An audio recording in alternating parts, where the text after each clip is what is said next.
Great robots don't start with random parts.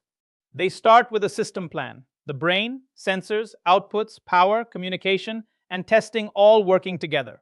In this topic, we'll take a robot idea and shape it into something ready to build. So far, you've built the pieces of robotics: sensors, circuits, movement, wireless control, IoT dashboards, Arduino reliability, and Raspberry Pi vision. Now the goal shifts. Instead of asking, "Can I make this part work?" you'll ask, "How do these parts become one dependable robot?" That means choosing components, planning connections, and testing like a system designer. Robot system design means thinking through the whole robot before building begins. Start with the robot's goal. Then plan what it must sense, how it will decide, how it will move or respond, and how it will get power. A good plan helps prevent surprises, and it can still change as testing shows what works. Before choosing parts or writing code, define the robot's mission. A mission turns a fun idea into testable requirements. What job should the robot do? Help, move, detect, sort, follow, avoid, or alert? Where will it work? On a floor? In a maze? On a table? In a garden? Near a doorway? Or through a camera view? Then decide what it must sense, how it should respond, and what counts as success. Good criteria are measurable, like detecting obstacles within 20 centimeters or following a line for 1 minute. Start with the smallest version that can succeed. Test it, learn from it, then add features. A planning diagram turns a robot from a pile of parts into a system you can reason about. The controller is the decision maker. Sensors send it information about the world. User controls and communication links send commands or updates. The controller then drives outputs like motors, servos, lights, or speakers. Power is different from information, so show battery connections separately.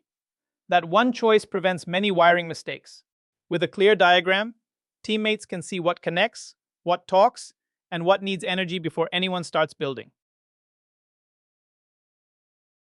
Sensors let a robot turn the real world into data it can act on. If the mission is avoiding walls or measuring distance, an ultrasonic sensor is usually the simplest choice. If the robot must react to brightness, follow a line, or trigger a night lamp, a light sensor fits better. If it needs to recognize faces, objects, or scenes, a Raspberry Pi camera opens the door to vision and AI. The best input is not the fanciest one. Match the sensor to the range, accuracy, speed, and connection difficulty your mission actually needs. After a robot senses and decides, outputs are how it does something in the world. An output might be a light blinking, a buzzer sounding, a wheel turning, or a message appearing on a screen. Choose the output based on the action you need. LEDs and buzzers are great for feedback. Servos make precise, small movements. DC motors move the whole robot. Think of the controller as the robot's brain, but don't choose by power alone. Choose by mission. If the robot needs Wi-Fi, Bluetooth, dashboard data, or phone control, the ESP32 is a strong fit. If it mainly reads sensors, blinks LEDs, drives servos, or controls motors reliably, Arduino keeps things simple and dependable. If the project needs a camera, AI model, computer vision, or heavier processing, Raspberry Pi makes sense. The smartest choice is the board that solves the robot's actual job with the least unnecessary complexity. Power planning starts by matching every part to the voltage it actually needs. A controller might use 5 volts, sensors may need 3.3 or 5, and motors often run from a separate higher voltage battery. The bigger issue is current. Motors can pull sudden spikes that reset a controller or confuse sensors. Plan power paths separately. Clean power for logic and sensors. Strong power for motor drivers. Then protect reliability with correct polarity, solid shared ground, secure connectors, and a battery that is not already sagging under load. Communication should match the job the robot needs to do. A simple machine may only need a button, switch, or knob, giving clear commands with almost no setup. If the user is nearby, Bluetooth works well for phone control, like steering a small robot car. For dashboards, monitoring, or control across a network, Wi-Fi is the better choice. When the robot must understand its environment, communication can expand beyond commands into video and AI feedback. The key design question is simple. Who needs information, what kind, and how fast must it travel?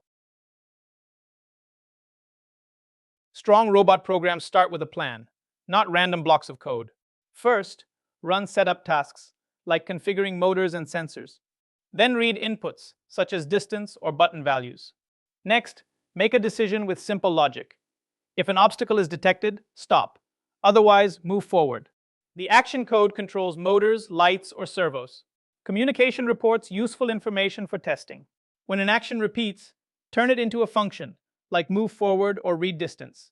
This structure makes behavior easier to understand and debugging much faster during a challenge. Integration is where many robot projects get messy, so build in layers. First, prove each input works by itself. Then prove each output works by itself. Motors, servos, lights, or buzzers. After that, connect one input to the controller and the controller to one output. Test that small behavior before adding the next one. At every stage, write down what worked, what failed, and what changed. Problems are easier to find when you know exactly which new part was added last. Testing turns a working build into a reliable robot. Start by checking sensors in real conditions: close, far, light, dark, pressed, or not pressed. Then test outputs one at a time, making sure motors, servos, lights, buzzers, or displays respond as expected. Next, run controlled code and movement trials, like turning 90 degrees or stopping 20 centimeters from an obstacle. Finally, test the full mission against your success criteria. For every test, record the expected result, the actual result, and what needs fixing. Real engineering starts when something does not work as expected. If a robot avoids obstacles too late, do not change everything at once.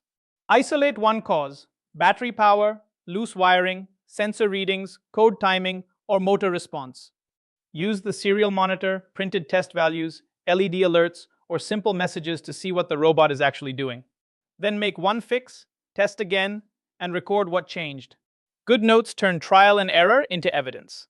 That test, fix, retest cycle is how a basic robot becomes reliable.